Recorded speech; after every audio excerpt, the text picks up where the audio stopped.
Have you ever felt like you're doing everything right on the outside, killing it at work, holding everything together at home, but on the inside feeling completely disconnected from yourself? What if your body has been trying to tell you something that you just haven't slowed down long enough to hear? If that's something you've experienced, stick around for this next episode because today's conversation might be exactly what you need.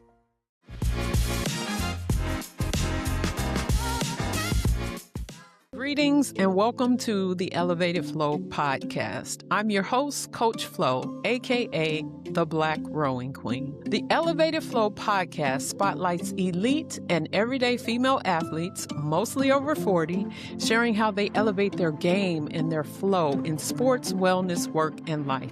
These are powerful stories of strength, resilience, wisdom, and inspiration to help women stay active, age strong, and pass the torch to the next generation. I have a very special guest with me today. Please help me welcome Ms. Courtney L. Butts to the Elevated Flow podcast. Hello. So happy to be here. I'm so happy that you're here, and I am so looking forward to this conversation. It's going to be juicy. Yeah. Yeah. So if the public part of the podcast is not juicy, at least the afterflow will be, because I got some questions for you. Yeah, we're going to get to that. All right, so let me give you a formal introduction. Courtney L. Butts is a licensed clinical social worker supervisor, registered yoga teacher, and best doula, and the founder of Soulfully Rooted Wellness, a group therapy practice right here in Dallas, Texas. Courtney brings an integrative approach to healing that weaves together somatic movement, nervous system education, and parts-informed therapy to support what she calls embodied healing and self-leadership. Her work also extends into sensual yoga and embodied practices that invite individuals to explore connection, pleasure, desire, and self-expression in ways that feel safe and empowering. With a background in trauma, sex and intimacy, and perinatal mental health, Courtney's journey into this work became deeply personal following the birth of her son, when she discovered firsthand the powerful and complex intersection of trauma and the body. Through both clinical and educational spaces, she is committed to creating environments where curiosity and compassionate awareness guide the healing process, helping individuals reconnect with their bodies, develop emotional resilience, and build greater trust in themselves and their own internal experiences. Welcome. Yes. Wow, that is such a deep and powerful bio. We're just going to dig in. I was like, Let's do it. Wow. So just, you know what? We're going to just start. Take us back to the beginning. Okay. I guess it would. Well, You know what? Your relationship with your body. What was your relationship with your body and movement before your son was born, and what changed after? That's a good question. I would say my relationship with my body before the birth of my son was non-existent. I feel like I was just going through motions. I think like most women, being told who I was and what I liked and how I should dress, there was a lot of disconnection and a lot of distrust. And for me, I would say that shift came when I became pregnant with my son and I decided to hire a midwife. And there was no prior research. I saw it on Instagram, and my thought was women were squatting by rocks and having babies for years. I could probably squat somewhere and have a baby as well. So I wasn't a very crunchy, like natural minded person before that. But I think through my journey in pregnancy, I had to come home to my body, and I had to be able to trust my body to be able to enter the birthing process and give birth to my son. And it was the most empowering experience. And then after that is when the real work began. And I really was able to trust myself as a mom, as a woman, as a human. And I think in that postpartum journey, being able to notice how disconnected I felt from my own body. And I think like a lot of women, at least women that I know and that I see, that we take care of everybody else and we pour into everyone else. And there wasn't a lot of me filling my cup Mm. and fulfilling my needs. So that's kind of what led me through this exploration of trauma, nervous system, body, pleasure. Yeah. So what kind of work were you doing prior to that? Yeah. So professionally or personally Yeah, or both? professionally. Professionally. So before I got pregnant, I was a social worker and I was working in the domestic violence, family violence field. And so I Mm, was doing education, doing a little therapy here and there, but mostly focusing on other people and trying to get them out of crisis situations. okay.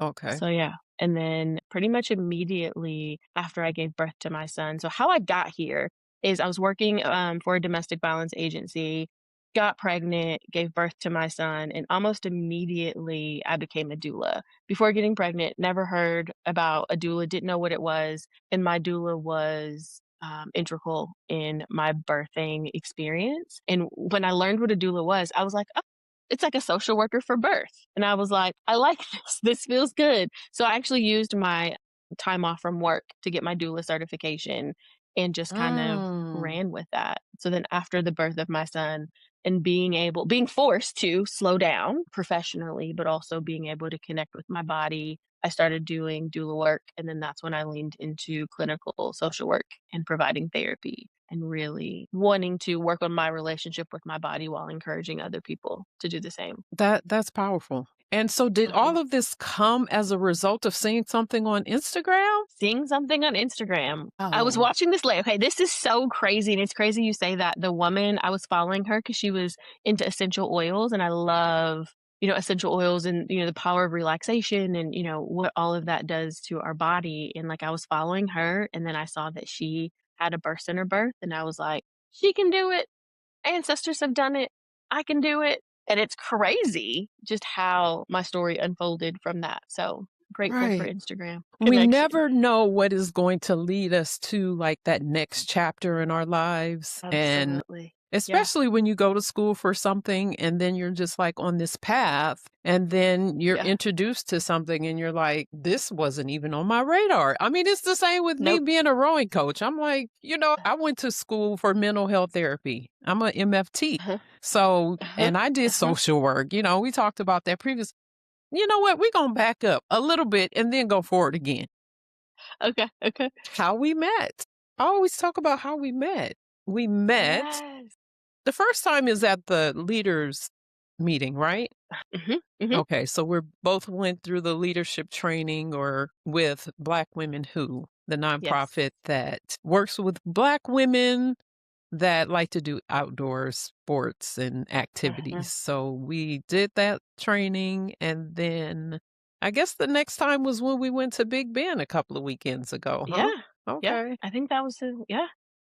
So it's so interesting because when you think about the timeline and you saying, okay, I wasn't really all into the natural healing and all of that, but you obviously liked essential oils and, Mhm. what that does to the body. How did all of Yeah. this come together? Well, you said with the birth of your son and everything, and you just wanting to get in touch with that. What was your relationship with nature and when did that come about? And what made you want to take on that role to actually plan this whole Big Ben hiking trip? Yeah. Absolutely. Absolutely. So the beauty with timeline. So my son is 9, so he was born in 2017.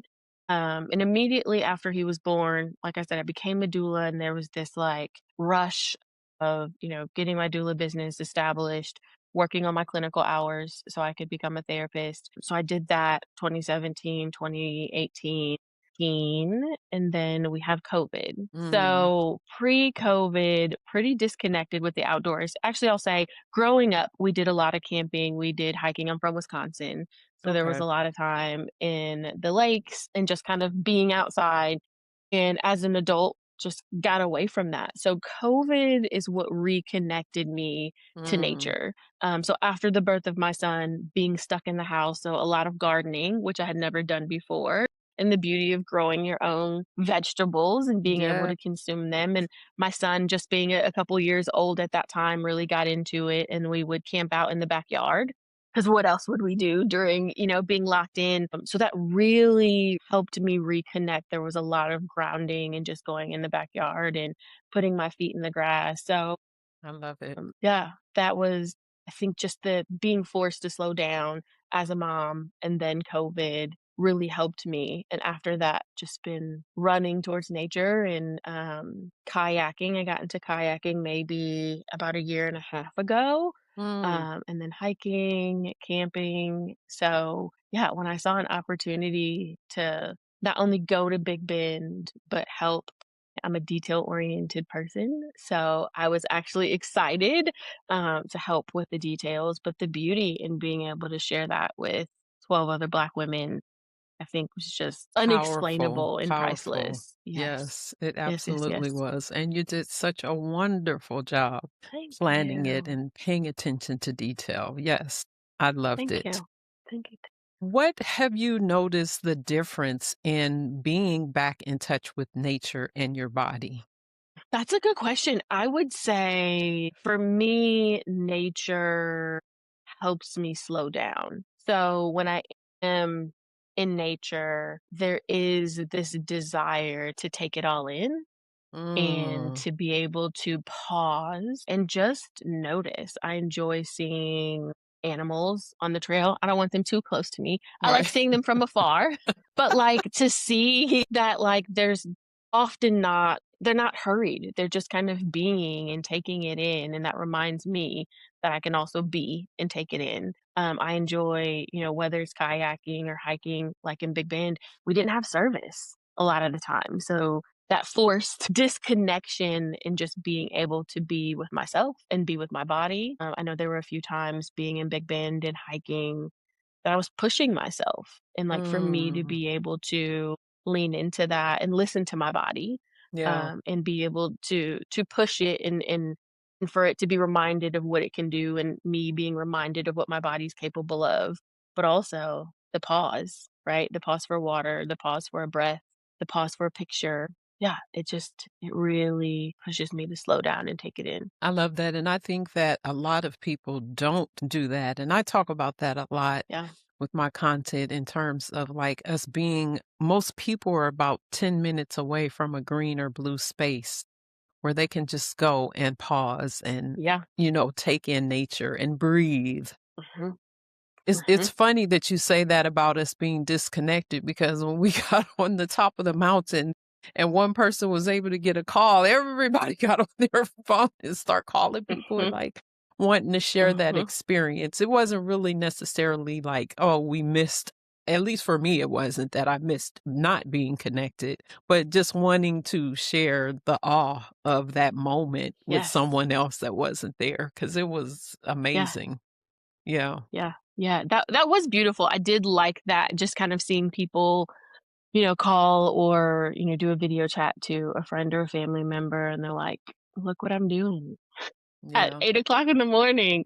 Look what we're doing." So, yeah. Right, right. So how would you say your clinical training and your personal experience eventually merged into soulfully rooted wellness? Yes. So, I And would is that say the doula business? so, no. So, I am a Okay. semi-retired doula. So, Soulfully Rooted Okay. Wellness is the therapy Okay. practice. Okay. I would say the merging of my clinical practice and my personal work, I think there were already things that I felt. There were things, so for example, like nervous system being dysregulated, my nervous Mhm. system being dysregulated, and like I knew something was off, like, Mm. but I couldn't explain it and I couldn't understand why. So through my clinical training, being able to understand how my brain works, right? And that when I go into fight or flight mode, that is my brain working optimally, and that's exactly what it's supposed to do. And for me to have words for that, and for me to recognize, okay, this sweating, this raised heart rate, this hypervigilance is what my brain and body is taught to do, and I can harness that to not send me into a spiral, but to Mhm. know that I'm operating optimally. And I just need to take a breath, remind myself that I'm in control, come into my body, come home to my body, and that whatever's going on, all will be well. Right, right. And the fact that you know that and have the words for it, because sometimes we Yeah. just having the words for something helps us to really embody it and say, oh, okay, I get it, I Yeah. understand, and not necessarily fear it, you know? Yep.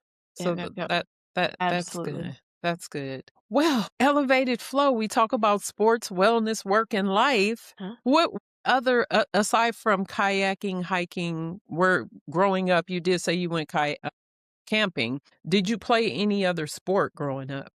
Did. So, I played in middle school, I played basketball, and then also I ran track and cross country in middle school. Okay. I loved a good run, but then I had an injury in 8th grade Mm. that kinda set me on the injured reserve list in high school, and then I got distracted by normal teenager things and just kinda left athletics and sports behind. So, yeah. And when would you so from then until what? When you had your son or right after is when you got back in? Yeah.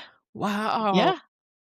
Yeah, there was a huge disconnect for me, and I think just kind of getting caught up in teenager life and crushes and, all of that, then going to school and being focused on socializing and my grades, I guess, too, and, then figuring out who I was, that there was a huge, huge disconnect from me, not only nature, but also my body, right? And that leads into, not being athletic and just kinda, with technology, you can just sit at home and do nothing. So I think that's why I run so hard towards it. I'm so passionate about how are we moving our bodies and connecting with our bodies, even in the smallest ways. Mhm. Um, In Wishing I moving had our more body, of that. in seeing in the women that you work with, seeing them move their bodies, what have you Mhm. seen as far as a difference in what movement can do that therapy by itself can't? Yeah. So I think that then we're getting into that mind body connection, right? So, Mhm. like traditional talk therapy, we can talk about the feels. But for me, I really like somatic practices. That's not only what did you feel, but where did it show up in your body, right? Mm. So, this, like, if I'm anxious, right? Like being able to say, okay, it sounds like when that happened, you were anxious. Where did you feel it in your body? Well, I felt it in my chest. Well, what if we put our hand on our chest and we just kind of felt into that feeling and Yeah. see what happens, right? Or I was really nervous. Well, where'd you feel that in your body? I felt it in my gut. What if we put our hands on that and we just felt into that? So there's that, but then there's also being able to use movement. And for example, if we're processing trauma and a client is feeling some big feels, it may say, what if we just like shook it out? And like, let's Mhm. move some of that energy and let's move some of those feelings and see how that feels. So it doesn't have to always be these grand movements, right? I love Right. hiking, right? I love kayaking and how that, pushes my body. But sometimes it's getting up and just kind of wiggling around and Right. noticing, Right. or, putting your hand on your chest and taking a deep breath and feeling it and then feeling how that resets your nervous system, how that clears your mind, and then how you're able to show up Right. differently. Right. There's an exercise. I actually recorded it and I let Rose listen to it and she's like, "I really want you to put this in the May wellness." Mhm, It's a breathing exercise and I have a framework that is the acronym is breathe. mhm. And there's this Mm. saying that the f- the threshold between life and death is the breath and breathing because Mm, now I'm gonna just share this really quickly because I want to get back to what I was getting ready to ask you. That came from the thought of I had the honor, and I do see it as an honor and the privilege to be with my grandmother, my maternal grandmother, when she took her last breath. mm, And I was in the house with her, and I was in the living room with my two aunts, and she was in the bedroom, and we had just finished cleaning her up, changing her, and everything. And then we went in the living room, and I heard, mm, so think about it. There's this mm, thing with exercising. It's vulva, I forgot the other word, but it's like a habit that people have of holding their breath when they're exercising. And mhm, there's just so many things that I've been thinking about in terms of the breath. But like you were talking about regulating your nervous system and then that yeah, whole breathing, because a lot of times we aren't aware because it's such a natural mhm, thing. It's not like we have to make ourselves or force ourselves to breathe, but mhm, there are people that don't consciously yeah, like think about their breath and how it can regulate their nervous system, their emotions, and all of that. I think about it with actors, how they breathe a certain way to make themselves cry. And, you were talking about the fight or flight and what is it? The parasympathetic nervous system versus the sympathetic and all of that. And it's like being aware of that can really change everything about your being, really. And Yes. it's in that Yes. breathing and breath. Yeah, absolutely. I won't nerd out as much, but there's something called the hand model of the brain, and this is our brain. And what happens when we have experienced trauma is that this prefrontal cortex will go offline. And the guy who coined this, they say, you flipping your lid, right? And we can't think logically, Mm, we can't think clearly, and we're operating from our emotional center or our limbic system, and we're entering into fight or flight, right? So, what I talk to my clients about is if we find ourselves with our lids flipped, right, mm, and we're operating in this fight, flight, freeze, fawn, how do we bring that prefrontal cortex back online? And usually, the most accessible piece that we have is being able to take a deep breath, right? And like being able to, and for me, it's putting my hand on my chest if I'm able, and just being able to take a deep breath and like clear out your lungs and bring that fresh air in. And right, depending on the trauma and depending on the situation, a lot of people say they experience that lid coming back on, their nervous system coming back online, and being able to say, "Okay, I can think clearly, I can see what's going on, and then I can take action." Right? And like, it's crazy how a couple of deep breaths can recenter us. And again, absolutely. our brain will do what it's supposed to do, right? And bring that prefrontal cortex back online. And then we get to keep on doing what we got to do. So the breath is powerful. And I love So that. powerful. Yeah.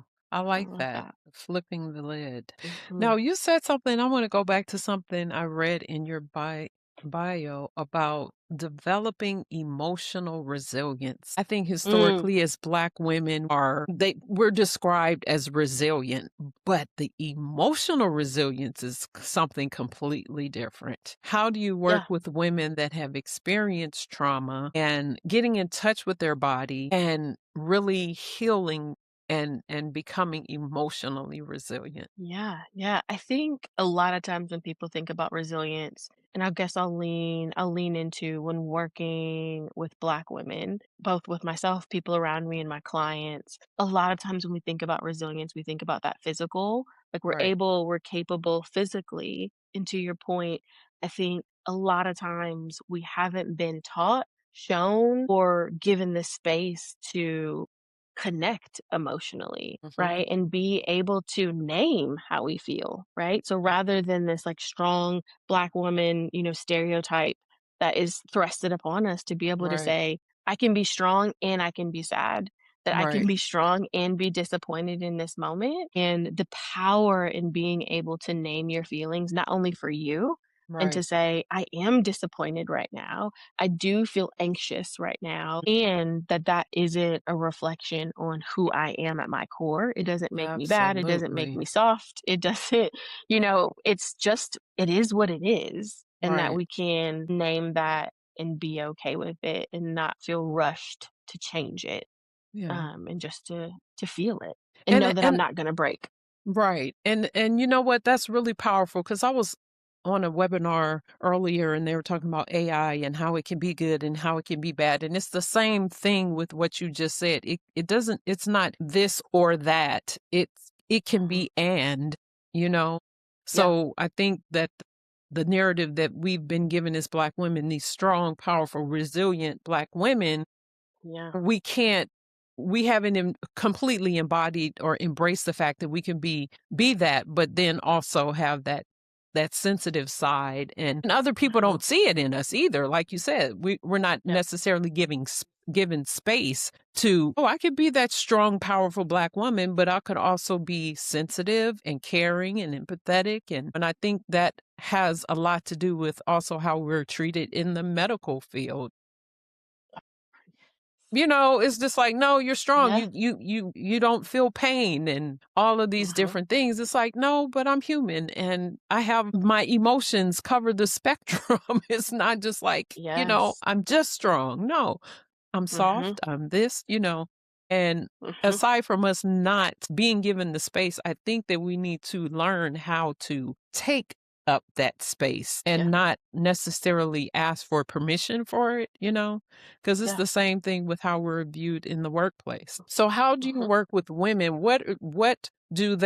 How do you start when these women aren't in touch with their bodies and they realize, well, they may not even know, like you said, you didn't know that they were disconnected. And I said that in the Mhm. opening where, they feel like everything is popping, they're killing it at work, keeping it together at Yeah. home, and not even realizing that they're disconnected with their body. How do you work with Mhm. women? Where do you start for them to get connected? Yeah, that's a good question. For me, in my style as a therapist, I'm very relational. So first couple of sessions are like, just tell me about you. Like, paint me the picture of, who is Flo and where did Flo come from and, how did she come to be? And in that, building a sense of rapport and a sense of safety that Hmm. for some people that's foreign.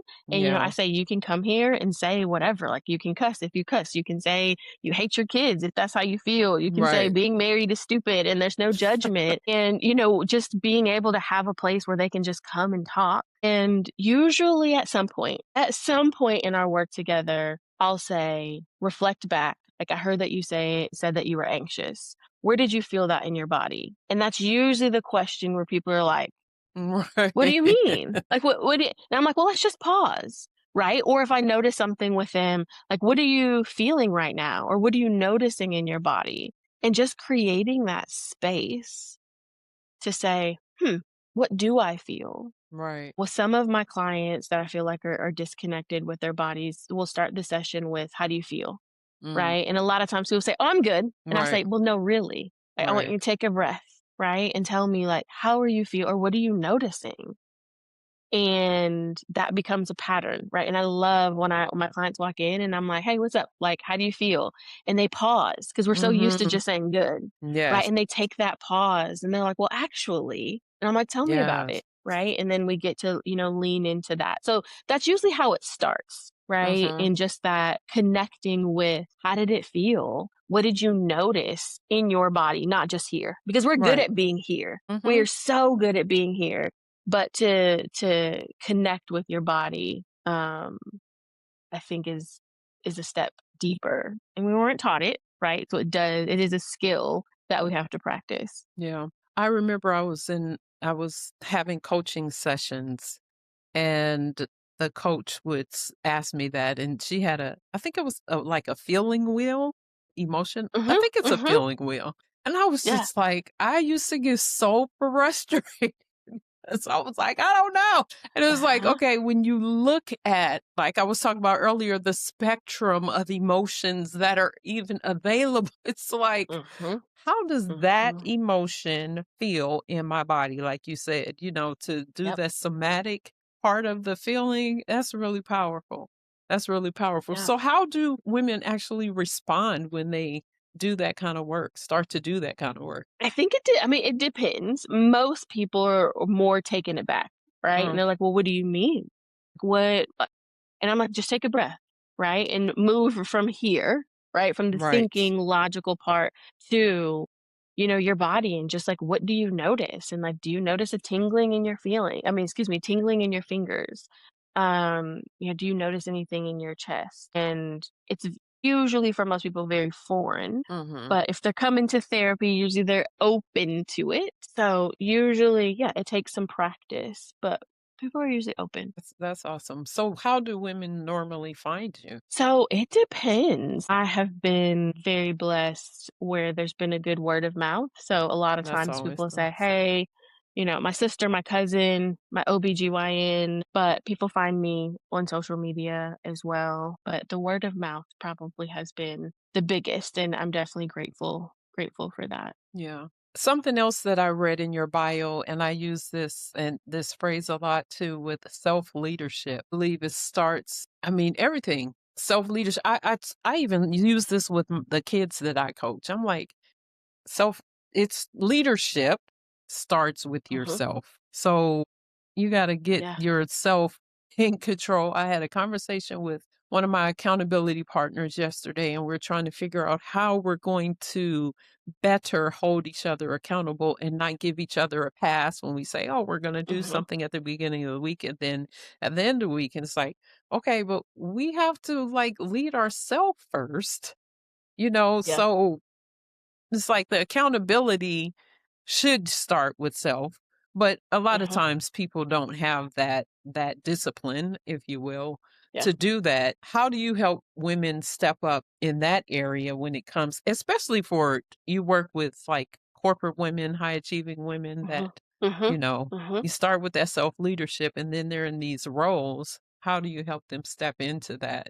Yeah. Yeah. I think for me in my work, it is the embodiment and being able to come home to self and to, especially when we're talking about corporate leadership and being in the world, a lot of times we're being pushed and pulled in all these different directions and showing up and doing in a way that people want us to Mhm. versus coming back home to self and saying, what is my why? What feels authentic to me? What feels in alignment to me? And how do I do in that way? I know for me, specifically, when I first began doing therapy, I tried to fit into a box. And I noticed, Mm, how my clinical supervisor and my mentor and my other coworkers were doing therapy, and none of them looked like me. And mm. I was just kind of like, this doesn't feel authentic to me. Like, this doesn't feel right. And, like, after a while, I was like, "Let me do this in a way that feels good for me," right? Mhm. And, like, really, like, what feels good to my body and, what feels authentic to me, what do I value? And I felt like there was a shift there, and there's that self-leadership of, like, "This is what feels good for me, and I'm gonna do it." Mhm. And it's been proven to be helpful. So it's really coming back home to yourself and remember it's good for us. And then how Mhm. do we do and execute in that way? So something else that I wanted to ask you about that was that I mentioned in your bio. How does that connect to the women that you work with when it comes to sex and intimacy and sensual yoga, and is all of that related as well? Yes. All of it is related. For me, I learned about let me back up a little bit. So I learned about sensual yoga again, Instagram. Okay. I Okay. came across this lady and she is a sensual yoga teacher and I was very intrigued and I was watching her content. For me, I was watching her do yoga and go through asana or the poses, but in a way that felt very embodied and connected with her sensuality. And it piqued my interest being a few years Mm, postpartum and again that connection to what do I like, what brings me pleasure, what feels good to my body. And I ended up taking her sensual yoga teacher training. And it was just 6 weeks of connecting with self and connecting with things that feel good. And I think often when we hear sensual or we hear pleasure, we automatically go sex. We all automatically go to that space. But for me and what I lead with when talking about sensual yoga and pleasure is doing things that feel good to your body, period. So for some right. people, that may be sexual, whether it's sexual self pleasure or with a partner, but it could also be putting on something that feels good to your body. So that could be sweatpants, it could be lingerie, and then going into your kitchen and making a meal that feels good, right? So Mm, making something that nourishes your body while playing a song that, allows you to move and groove and just be. And for me, that's that sensual piece, that sensual yoga, that movement, and being able to do things that bring you pleasure. So for me, being in nature brings me pleasure, right? It makes me happy. So I think that we are also disconnected from that pleasure piece as women. And I think even more so as moms, right? And when mm, working with women, but especially moms, again, that piece of like we're pouring into everyone else and we're showing up for our kids, we're showing up for our partner, we're doing all of this. But when was the last time you did something that felt good to right. you? Right. So for me, what's most accessible and what I love talking about is moving our bodies in a sensual way. So I'll go into my home office and I'll light a couple candles and I'll put on some music. A lot of times I like to put on my over the ear headphones and I'll just move my body. And sometimes, usually I have my yoga mat out, so that might take me to a downward dog or it might take me to child's pose. But sometimes it's just moving and letting the Mm, music sway me. Sometimes I like to record myself, right? And then I can mm, reflect back on that and I'm like, I'll look at the video and I'm like, oh my gosh, like who is that? Like she's so powerful mm. because in those 15, 20 minutes, like it's all about me. It's all about moving my body in a way that feels good. And that's kind of my own little pocket and space. And usually I do it after my son's, down. So I don't have to worry about interruptions. But it's that, it's a practice that I look forward to often. So Now, there's is that that.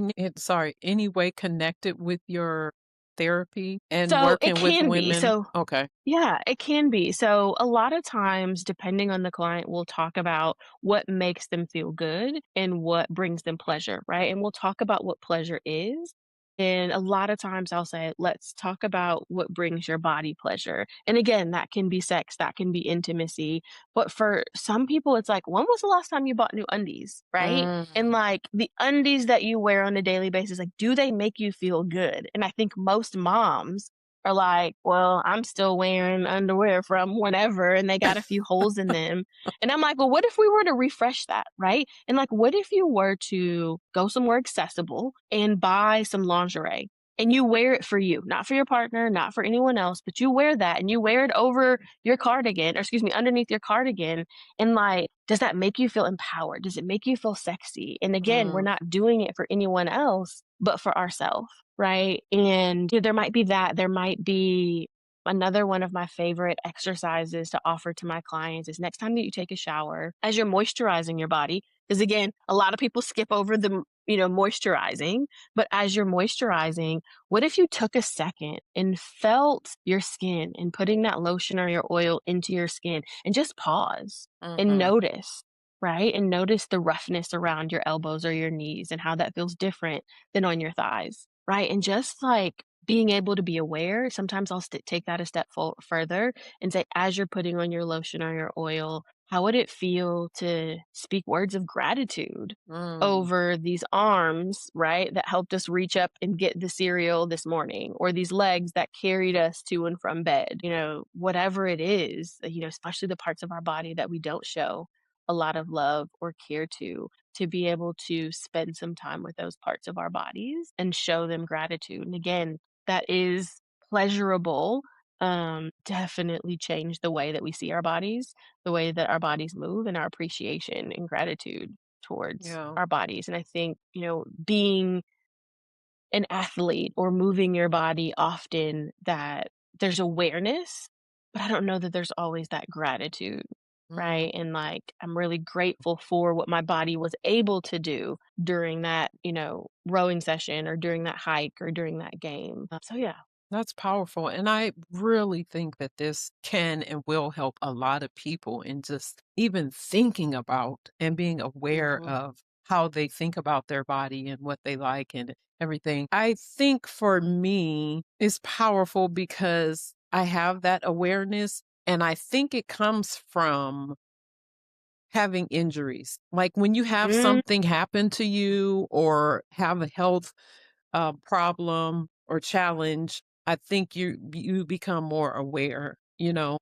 I have a yeah. friend that talks about like the natural sounds that come from the body. And as women, you know, I don't know why they think that we're not supposed to pass gas or whatever. And it's like Yeah. when you for me, I've had like intestinal bowel problems for years and I have no Yeah. shame in it. I know what it Mhm. feels like to hold it in because you don't want to do it around people. And then I'll be bent over like after I leave them, like trying to get it out because I'm in Mhm, mhm. so much pain. You know what I'm saying? Not that I Yeah. just do it any and everywhere. When I think about that, that's why I appreciate certain things and Mhm. being around older Mhm. people, like knowing that, oh, these women that have these health challenges that are on dialysis, they can't use the bathroom on their own. So like seriously, when I use the bathroom, I'll be thanking God, there are some people that can't do this on Yeah. their own. So there are certain things that, Yes.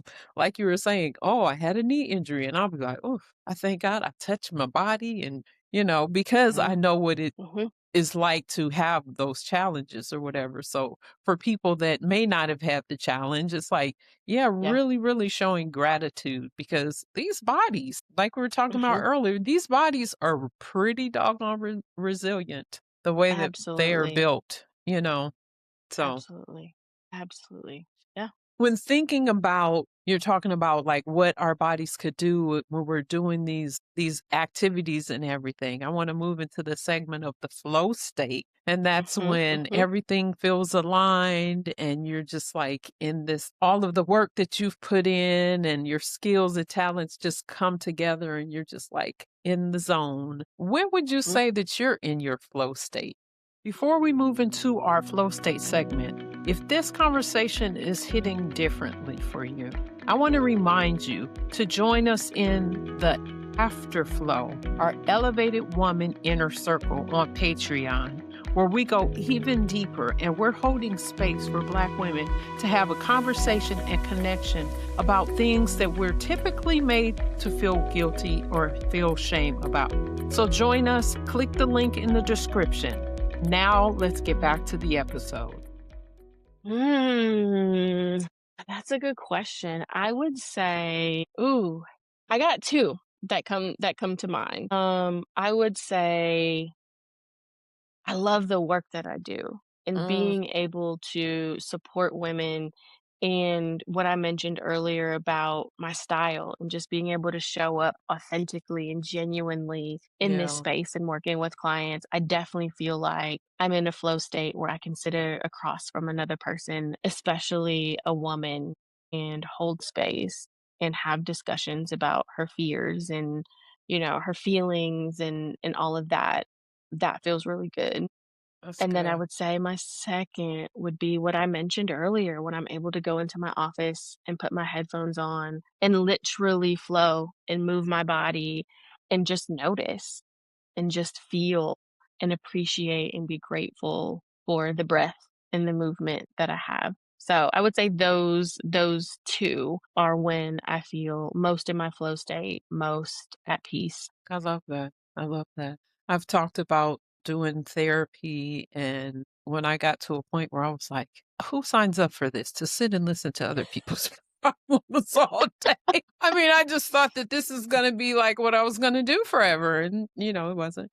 But that's powerful because I actually loved foster care and adoption social work. I Yeah. found that. It found me, I'll say, because Yes. that's where I adopted my kids and everything. So there was a time and a place and a purpose for that experience. But I Yeah. did, at one point doing the therapy and everything. But I love when people love what they do. Mhm. So for you Mhm. to say that that is your flow statement, that's really powerful. That's really powerful. And I Yeah. absolutely love that. I love that. Yeah, thank you. I was sharing with a friend actually earlier this week, and they were like, "Did you always want to be a therapist?" And I was like, "Heck no." Like, if you would have asked me 15 years ago, people did ask me 15 years ago when I was working in the domestic violence field, and I was like, "No." Like, I don't want to sit and listen to people's feelings all day. Like that, what?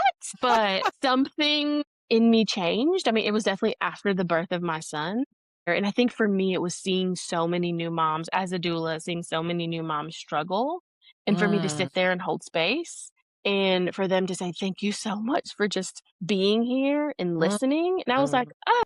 And it definitely, it woke me up and made me realize that it's not a, "How'd that make you feel? Like, tell me more." Like, Right.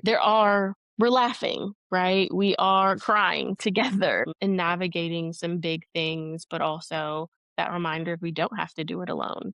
And especially Yeah. working with Black women and women of color that we're taught to suck it up and be resilient and do the things. But this is a space I tell my clients that they get to take off their cape and they get to come in and they get to be vulnerable Yeah. and I they like get to be that. them. And there's no right answers, there's no performing, that you just get to be here and care for yourself. So Yeah. That's definitely good. honored to be able to do that. That's powerful. That's powerful. So you did think that at one time. I'm glad you had a change of Absolutely. heart because I'm sure that women have been blessed because of the work that you do with Mhm. them. So I thank you Yes, for thank that. you. What would you Thank say to a young girl? Now, this is our passing the torch segment. What would you say you. to a young girl or women about their bodies that no one told them early enough? Something that they could really embrace and just, oh, you already have an answer. See it. I do. I would say what popped in my head going along with how passionate I feel about pleasure and filling up our cup, I would say that pleasure is not a reward, it's a resource. Mm. And being able to Wait, say tap that again. Say into that again. that pleasure is not a reward, it's a Wow. resource. And being able to tap into what fills your cup and what makes you feel good, and being able to do that on a daily basis is not something that we should have to do after we've earned it, but to say, "I Mm. feel dysregulated, let me go listen to some music," that That's I good. I'm headed home, to my family, and I want to be able to show up well. So I know that driving with my windows down and my music up brings me pleasure. Let me do that. And being able to tap into those things that feel good for you so that we can show up and do the things and do them well. Do you work with young girls at all in your practice? I don't personally. Okay. Usually the youngest I'll go is about 18, Okay. a mature 18. Hmm. But I do have someone on my team who who enjoys working with teens, and that is her ministry, so I support her. I support her there. But yeah, I usually do 18 and up. Okay. Okay. Well, you know what?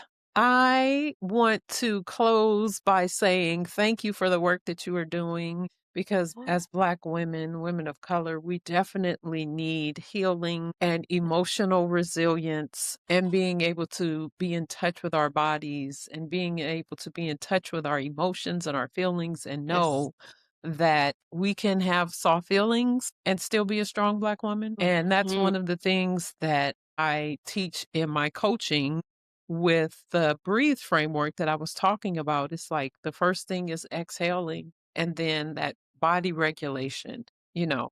Yeah. So thank you for the work you're doing. Where can people find you on social media if they want to Yes. work with you or follow your work? Absolutely. So we are at Soulfully Rooted Wellness on both Instagram, TikTok, Facebook, and then our website is soulfullyrootedwellness.com. And we will make sure to put that in the description, the show notes. Thank you. And Thank you.